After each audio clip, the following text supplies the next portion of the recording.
उसकी जो मन की इच्छा थी तीर कमान चलाना सीखने की, उसको उसने मन की इच्छा को छोड़ा नहीं। तो उसने क्या किया, द्रोणाचार्य की एक मूर्ति बना ली। अपने वहां पर जंगल में द्रोणाचार्य की मूर्ति बना ली और मूर्ति के सामने वो तीर चलाना सीखने लगा। द्रोणाचार्य तो उस बात को भूल गए कि मेरे पास कोई आया था, उस चीज को भूल गए, लेकिन एकलव्य ने द्रोणाचार्य की मूर्ति को सामने रख के और तीर चलाना शुरू कर दिया। एक बार क्या हुआ, द्रोणाचार्य जो उनके शिष्य थे, सारे राजपुत्र कौरव और पांडव, महाभारत में कौरव और पांडव थे, उनकी भी आपको कभी कथा सुनाऊंगा क्या हुआ था वो।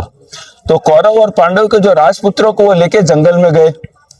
जंगल में उनके साथ उनका कुत्ता भी था। कुत्ता भौंकने लगा जोर जोर से। कुत्ता भौंकने लगा तो अचानक कहीं से उसकी आवाज के ऊपर तीर आए। आवाज के ऊपर तीर आए और कुत्ते का मुंह एकदम बंद हो गया। द्रोणाचार्य ने सोचा कि ऐसा कौन धनुर्धारी है, मेरे से बढ़कर तो कोई गुरु है ही नहीं और मैंने तो ऐसा किसी को सिखाया ही नहीं। मेरा सबसे जो भारी शिष्य है वो अर्जुन है, सबसे जो सीखा हुआ धनुर्धर है वो अर्जुन है, और अर्जुन से भी बड़ा ये कौन आ गया।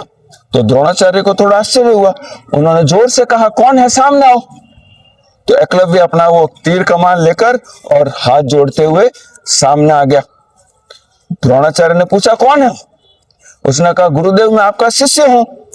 द्रोणाचार्य के, मेरा तो कोई शिष्य है ही नहीं, मेरे शिष्य तो ये सारे राजपुत्र हैं। उन्होंने कहा, नहीं नहीं गुरुजी, मैं आपका शिष्य हूं। कैसे? तो वो अपने साथ ले गया कुटिया पर और कहा, देखो गुरुजी, ये आपका मूर्ति है और इसी को सामने रखकर मैंने ये सारी विद्या सीखी है, इसलिए मैं आपका शिष्य हूं। अब द्रोणाचार्य बड़े सोच में पड़ गए। द्रोणाचार्य ने कहा कि ये तो राजपुत्रों से भी ज्यादा होशियार हो गया और ये हो नहीं सकता, क्योंकि तो जो राजपुत्र है, जिसको शासन करना है, जिसको देश की रक्षा करनी है, उससे बड़ा अगर कोई हो गया धनुर्धर तो राष्ट्र के लिए खतरा हो जाता है। तो उन्होंने कहा, नहीं ये तो ठीक बात नहीं है। तो उन्होंने मन में सोचा और सोच के कहा कि क्या तुम वास्तव में मेरे शिष्य हो? उसने कहा, हाँ गुरुजी मैं आपका शिष्य हूं। तो फिर मुझे गुरु दक्षिणा दो। तो एकलव्य ने कहा, आप आदेश करें मैं आपको क्या गुरु दक्षिणा दूं?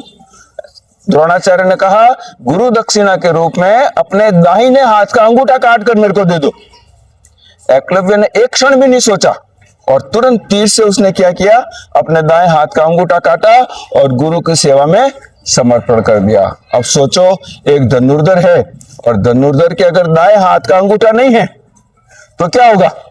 वो तीर नहीं चला सकेगा, कमान नहीं चला सकेगा। लेकिन गुरु की आज्ञा के सामने उसने तुरंत ही समर्पण कर दिया। अभी 2-3 दिन पहले की बात है, मैंने आपको बताया था। आप में से किसी को अपने दादाजी का नाम याद है? हाथ खड़ा कर दो। अगर किसी को दादाजी का नाम याद है तो हाथ खड़ा कर दो। कितने जनों को याद है? दादाजी का नाम अगर किसी को नाम याद है, ईमानदार